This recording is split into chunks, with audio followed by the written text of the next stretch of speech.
اگر آپ نے خود غم سے باہر نکلنا ہے نا تو اس کا سب سے میں آپ کو ایفیشینٹ طریقہ بتا دیتا ہوں. پھر آپ دیکھیں اللہ تعالیٰ جلد آپ کو ایسی چیز دے دے گا کہ آپ کا غم اللہ ہلکا کر دے گا.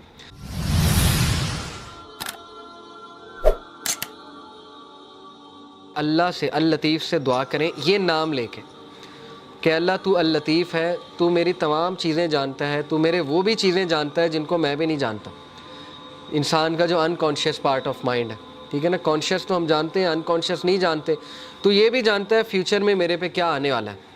تو اللہ نے ایسی ایسی دعائیں ایسے ہی نہیں بتائیں، ربنا ولا تحملنا ما لا طاقت لنا بہ، اللہ ہم پہ وہ بوجھ نہ ڈالیں جو ہم بیئر ہی نہیں کر سکتے. یہ کیوں بتائیں ہیں؟ کیونکہ اللہ کو پتہ ہے، ٹھیک ہے نا. تو یہ نام لے کے یہ ثابت ہے حدیث سے کہ اللہ کو واسطہ جو ہے نا وہ کسی ولی یا نبی کا نہیں دیا جاتا ہے، حدیث سے ثابت نہیں ہے. یہ ہمارے کلچر میں ایک بات بڑی ہے نا کہ واسطہ دیتے ہیں، وہ کسی ولی کا واسطہ دیتے ہیں. یہ حدیث آپ دیکھ لیں دعائیں نبیوں کی، کبھی اللہ کو واسطہ کس چیز کا دیا؟ یا نیک اعمال کا اپنے، یا جو اپنے نام اللہ کے ناموں کا واسطہ دیا. تو اللہ کو نمبر 1 اپنے نیک اعمال کا واسطہ دے سکتے ہیں. جیسے وہ واقعہ ہے کہ 3 لوگ غار میں تھے اور پتھر سامنے آ گیا، سٹک ہو گئے، نکلنے کا چانس ہی کوئی نہیں، تو اللہ نے پتھر ہٹا دیا. لیکن یہ کہ تینوں نے اپنے نیک عمل کا، ایک نے کہا اللہ میرے ماں باپ سو گئے تھے، میں دودھ کا گلاس لے کے کھڑا رہا تجھے راضی کرنے کے لیے کہ اٹھیں گے تو میں پلا دوں گا، تو میں ساری رات کھڑا رہا، اگر تجھے یہ عمل پسند آیا تو اس کو پیچھے ہٹا دے. اللہ نے پیچھے ہٹا دیا تھوڑا سا. دوسرے نے کہا اللہ مجھے دعوت گناہ، میں گناہ کرنا چاہتا تھا، لیکن اس عورت نے جب میں انٹر ہونے لگا تو اس نے کہا اتق اللہ، اللہ سے ڈر جا. تو میں اس وقت، اس مومنٹ پہ، اب یہ دیکھیں کتنی امید ہے اس کے پیچھے، اس شخص کے لیے جو گناہوں میں ڈوبا ہوا ہے. ایک شخص یہاں تک پہنچ گیا تو اس کا مطلب پیچھے سے گناہ کرتا آ رہا تھا نا. ایک دم تو نہیں بندہ یہاں پہ پہنچ جاتا زنا کرنے، اس کا مطلب اس کی پیچھے سے گناہ گار لائف چلی آ رہی، اس کو تھاٹس آتے ہوں گے، پتہ نہیں اس لیول پہ وہ آیا کیسے. لیکن جب وہ ایکسٹریم کرنے لگا، زنا کرنے لگا، تو اس عورت نے اسے یاد دلا دیا کہ اللہ سے ڈر جا. تو اس نے کہا میں ڈر گیا اللہ. اب اللہ کو یہ عمل کتنا پسند آیا. حالانکہ کوئی کہہ سکتا ہے کہ یار وہ تو پہلے سے گناہ کرتا آ رہا ہے، یہ کیا بڑی بات ہے، پیچھے ہٹ گیا. نہیں، اللہ کو یہی تو پسند آیا ہے کہ وہ میرے ڈر سے پیچھے ہٹ گیا. تو اللہ از آل اپریشیٹو، اللہ اپریشیٹ کرتا ہے. اللہ نے پتھر ہٹا دیا. تیسرے نے کہا اللہ میں نے جو ہے وہ کسی نے میرے پاس بکریاں رکھوائی تھیں، اور وہ یہ کہ اس کے بکریوں کے بچے ہو گئے، تو اس سے میں نے کچھ پروفٹ کما لیا. جب وہ واپس آیا میں نے اسے بکریاں بھی دی اور وہ پروفٹ بھی دیا. یعنی اس لیول کی آنیسٹی. تو اللہ اگر تجھے یہ پسند آیا ہے، تیرے لیے کیا تھا اور تجھے راضی کرنے کے لیے، تو پتھر مکمل ہٹ گیا. تو یہاں سے ثابت ہوتا ہے کہ اپنا وہ عمل آپ نوٹ کریں جو آپ نے خالص اللہ کے لیے کیا. اس سے یہ بھی ثابت ہوتا ہے کہ اچھا ہے کہ آپ نا ہر عمل پیور اللہ کی رضا کے لیے کیا کریں، کیونکہ مصیبتوں میں وہ چیز کام آئے گی. ٹھیک ہے نا، جب آپ پہ مشکل وقت آئیں گے تو آپ وہ کوٹ کر سکتے ہیں. اس میں کوئی پرائیڈ نہیں ہے کوٹ کرنے میں، بلکہ یہ تو اچھی بات ہے کہ اب آپ اپنا ہر عمل میک شور کریں گے کہ وہ اللہ کی رضا کے لیے ہو، خالصتاً میں اللہ کو راضی کرنے کے لیے کروں. ٹھیک ہے نا. تو اس کو ریوائز کرتے رہیں.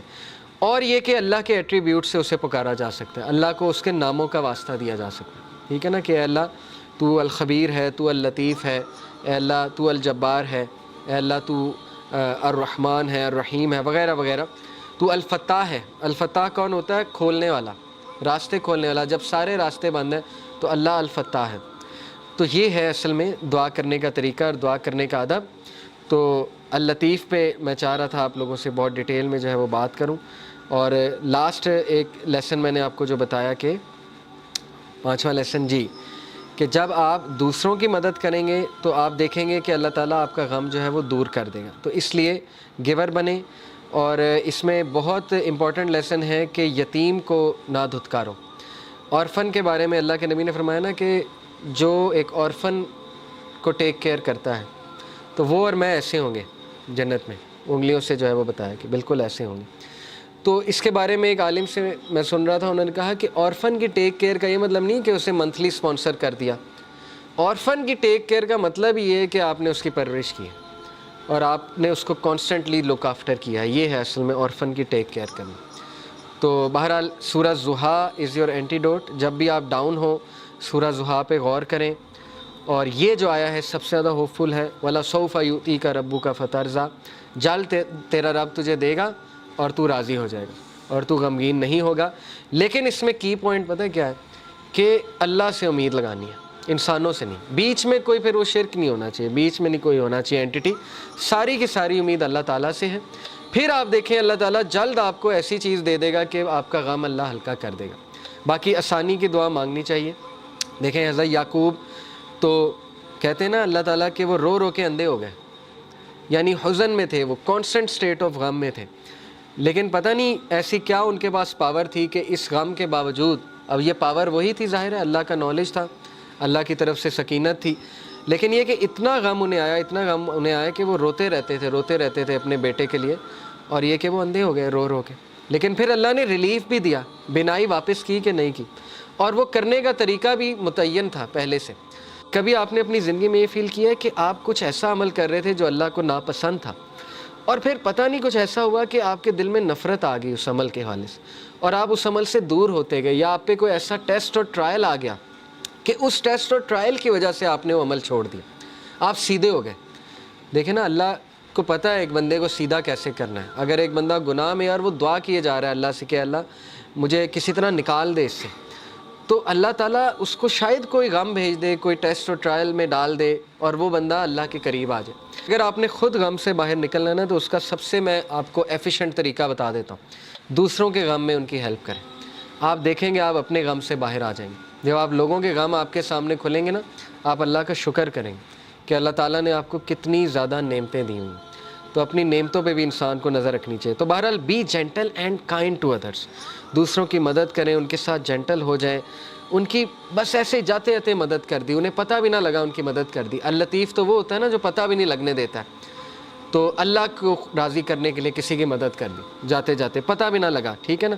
اور یہ بھی بات یاد رکھیں کہ بڑی خوبصورت ایک مثال ہے نا کہ لاسٹ کلاس میں نے دی تھی، کسی نے پوچھا کہ اللہ تعالیٰ کو کیوں نہیں ترس آتا کسی بندے پہ جو بہت زیادہ مشکلات میں، جیسے کسی نے مثال دی کہ شام میں ایک ماں تھی، اس کے 4 بچے تھے، اس کے گھر پہ بم گرا تو چاروں بچے فوت ہو گئے، تو اب وہ ماں اتنی پین میں ہے، اس کے پاس ہے ہی کچھ نہیں، اس کا شوہر بھی مارا گیا، وہ بیوہ بھی ہو گئی، بچے بھی مارے گیا، وہ کرے کیا؟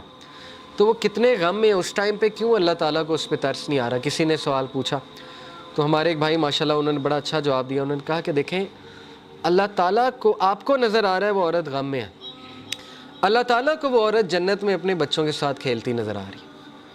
اللہ تعالیٰ جو ہے اس کو فیوچر پتہ ہے، اللہ تعالیٰ اللطیف ہے، ٹھیک ہے نا، اللہ تعالیٰ کو پتہ ہے کہ یہ ہوا ہے، لیکن یہ جو صبر کرے گی اس کے بدلے اس کا مقام کیا ہے؟ ہمیشہ کی زندگی، اور وہاں پہ اپنے بچوں کے ساتھ کھیل رہی۔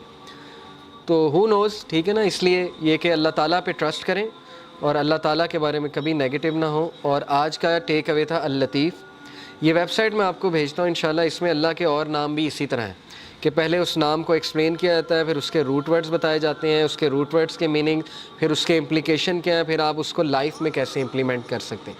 یہ بہت زبردست اللہ کے ناموں کو پڑھنے کا طریقہ ہے، انشاءاللہ آپ دیکھیں گے کہ آپ کو بہت کچھ پتہ لگے گا، اس کو پڑھیں۔ جزاک اللہ خیر، سبحانک اللہم و بحمدک، اشہد ان لا الہ الا انت، استغفرک و اتوب الیک، والسلام علیکم و رحمۃ اللہ وبرکاتہ۔